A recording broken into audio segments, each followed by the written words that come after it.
In this video, I'm going to add some additional fields to my companies table.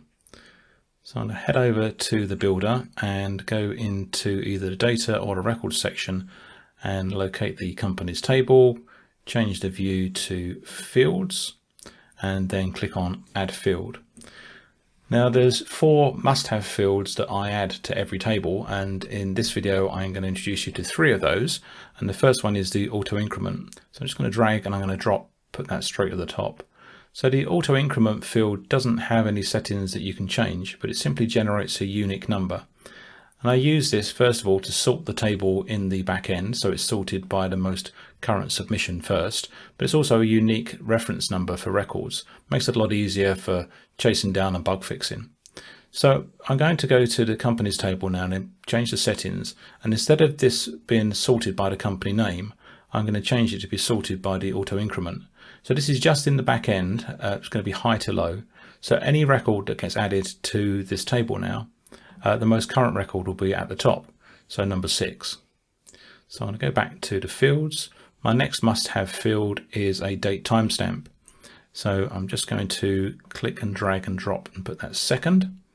And I'm going to rename this as added, so we know when this record was added.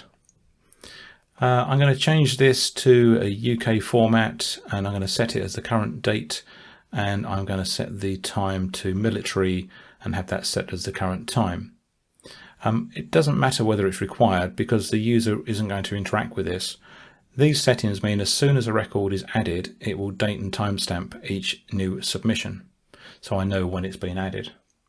I'm now going to add a field for a company logo, which is an image field, and I'm going to put that underneath the company name, and I'm going to rename this to logo and make it a required field. It's going to be from an image upload, and I also want to be able to resize the image. Now this is a really handy feature. I generally leave it set as the web friendly, but if someone uploads a large photograph, Knack will automatically resize it to a maximum of 1500 pixels, which first of all increases the load speed when the page is loading in the live app, but also reduces your storage space. So I always tick that box. Often I'll also add thumbnails. So thumbnails are smaller versions of that 1500 pixel image, which you can then use throughout your app. And I like to set some up to have a choice of different options. So you can do them either by pixel size, but I tend to go by percentage. So I've already got my 1500 one here, so that's 100%, so I don't need another 100%.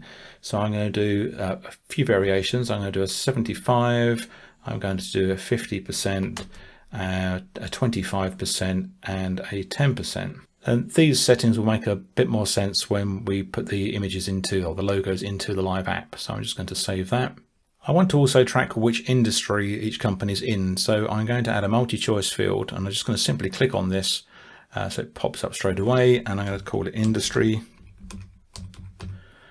and I'm going to put my industry types in, and you can either put them in one at a time, or you can do the quick edit, and I've already got them here on Notepad, so I'm just going to copy and paste those in, and don't forget to hit save on the options. You can have a default option, but in this case I don't want any of these to be a default. I want the user to choose when they're adding a record. I want them to be alphabetical, and then you can decide on the layout whether it's a drop down for a single selection, multi-selection, checkboxes or radio buttons.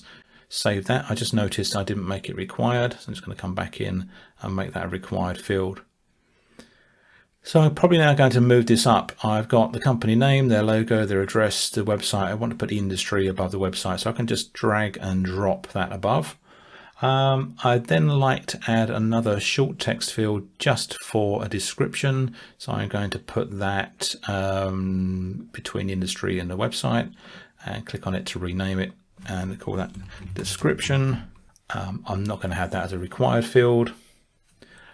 I then want to add a phone number, and that's required, and I'm going to set the format to any.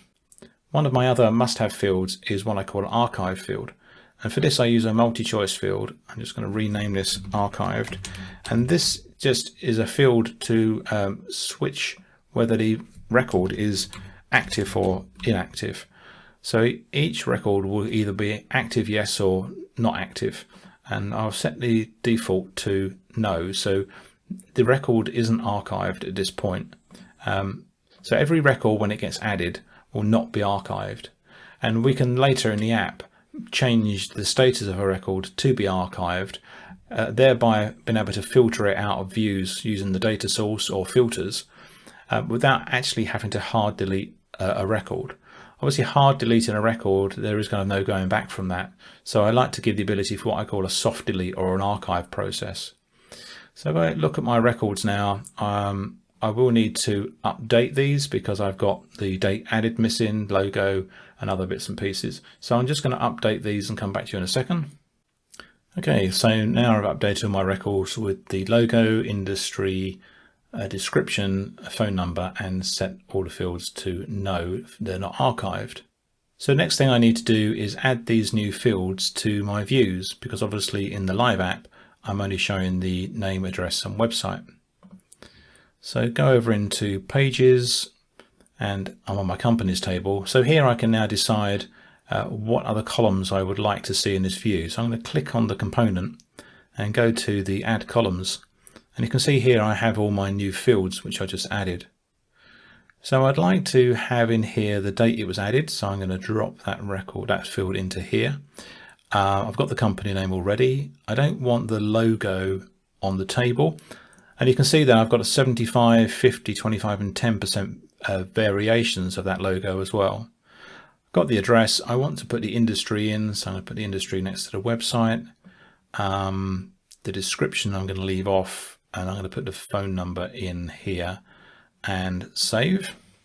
You can now see after the save that the live preview is updated.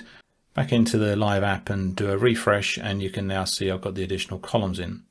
So when I hover over, I notice I've still left the inline editing on. So I'm just going to go back into the table and settings, remove the inline editing option here and save. Back over, just do a quick refresh to reset that. So now when I hover over, I can't inline edit these, I can only do them through the edit page. Now the edit page doesn't have the fields on here that we've just added, so I need to do that, and I also need to add them to the view page because we only have the original fields here. So I'm going to go back into the builder, and that's my table. I can either click on the orange link, but I know now this is the edit company page. Click on the form and go to add inputs, and then I can see the fields from the company's object. So I'm going to drag and drop and put the logo underneath the company name, and then I'm going to put the industry and move that over to the right hand side, and then description I can just click and that will go straight underneath the industry along with the phone number, and I'm going to move the website up and put it above the industry and then save.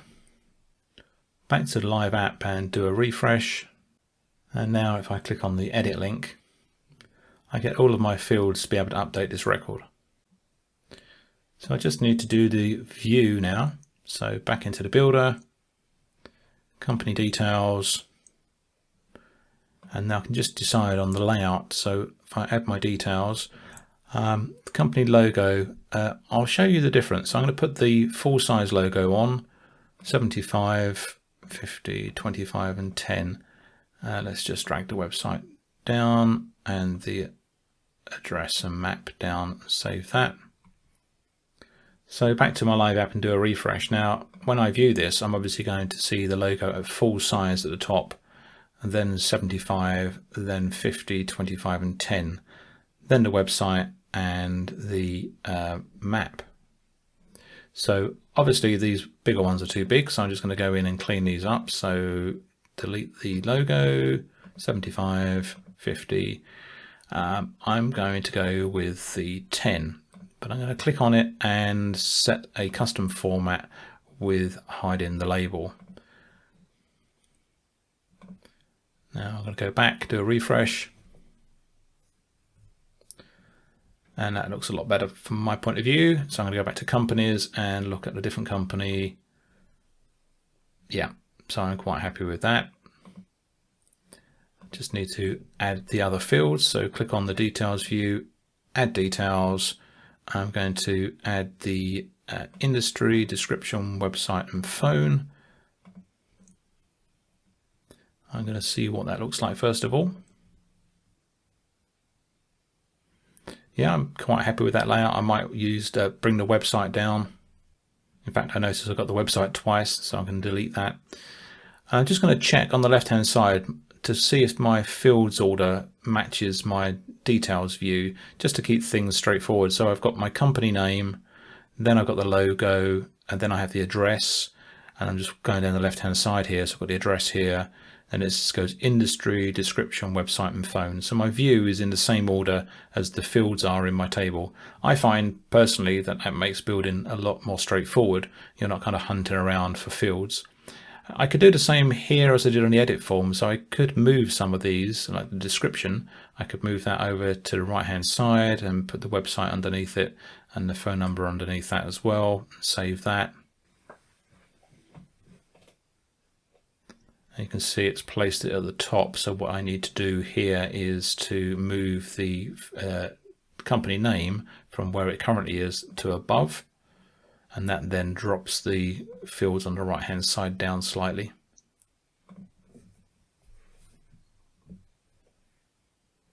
So you can see you can play around with the layout and the look and the feel. I notice I haven't moved the industry, so let me just move the industry. If you wanted to, you could even add a third column, but that starts to get a little bit busy. I'm just going to stick the industry back over there. So really easy to drag and drop and move your views around and play around to get them how you want them to look. In the next video, we've got a change in direction and we will be looking at setting up the user roles and user accounts.